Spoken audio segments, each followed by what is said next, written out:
In a small village surrounded by mist-covered mountains, there lived a Zen master known for his wisdom. His temple stood in the heart of a bamboo grove, where the sound of the wind rustling through the leaves created a melody of tranquility. The villagers often visited the temple, seeking answers to their questions about life, but only a few remained long enough to truly understand the teachings of the master. One crisp autumn morning, a young man named Taro arrived at the temple. He had heard stories of the Zen master's enlightenment and hoped that by seeking him out, he could find answers to the restlessness that plagued his mind.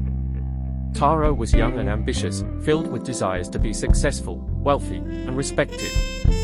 He had heard that the Zen master could grant peace of mind, and he was desperate to find it. Taro knelt before the master and spoke with urgency. "Master, I am lost. My mind is restless, and I cannot find peace. I work hard every day, yet I still feel unfulfilled. Please, show me the way to calm my thoughts and find happiness." The Zen master, an elderly man with a serene face and gentle eyes, nodded slowly. He did not speak at first, simply observing Taro with a quiet presence. Finally, after a long pause, the master rose and gestured for Taro to follow him into the bamboo grove. They walked in silence for some time, the bamboo swaying in the breeze, the earth soft beneath their feet. The master led Taro to a small clearing where a single wooden bowl sat on a flat stone. The bowl was empty, its surface smooth and unblemished. The Zen master gestured toward the bowl and said, "Taro, fill this bowl with the water from the stream." He pointed to a nearby stream, where the water flowed swiftly between the stones. Taro, eager to prove his ability, hurried to the stream with the bowl in hand. He dipped it into the clear water and filled it, but as he turned back toward the clearing, he stumbled on a rock, and the water spilled out. Undeterred, he quickly refilled the bowl and tried again.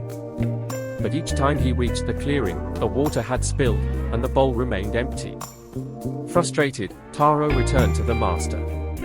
"Master, I cannot fill the bowl.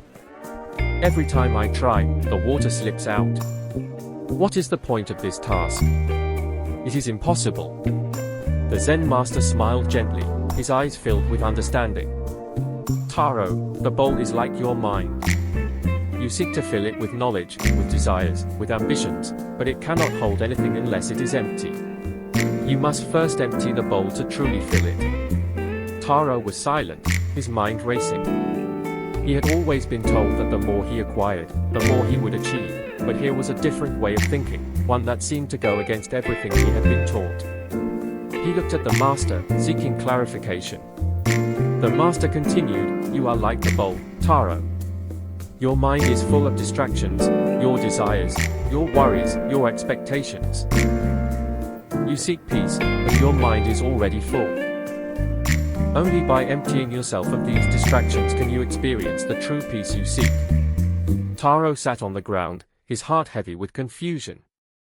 "How do I empty my mind, master?" he asked. "I cannot simply forget everything." The Zen master nodded, as though expecting the question. "The answer is not to forget, but to accept. Accept that your mind will always be full of thoughts, but do not be attached to them. Let them come and go, like clouds drifting across the sky. Do not chase after them, and do not cling to them." The wind rustled through the bamboo leaves, and the sound was like a gentle whisper, as if nature itself was speaking the truth the master had shared. Taro sat quietly, reflecting on the words of the master. He had spent his life chasing after success, believing that fulfillment came from the things he could acquire. But now, in the stillness of the bamboo grove, he realized that peace was not something to be obtained, it was something to be experienced in the present moment, in the emptiness between his thoughts. As the sun began to set, casting a golden glow over the grove, the master spoke once more. "Taro, you have filled your mind with desires, but now you must empty it to find peace. The bowl is empty, but it is ready to be filled with the quiet of the present moment." Taro stood, a sense of calm settling over him. He no longer felt the need to chase after anything. The world around him seemed to slow, and for the first time, he felt the gentle flow of peace within himself. As he walked back to the village, the sound of the bamboo leaves in the wind seemed to follow him, reminder that peace could be found not in what he had, but in the stillness of his heart. And from that day forward, Taro learned that true fulfillment was not about filling his bowl, it was about knowing when to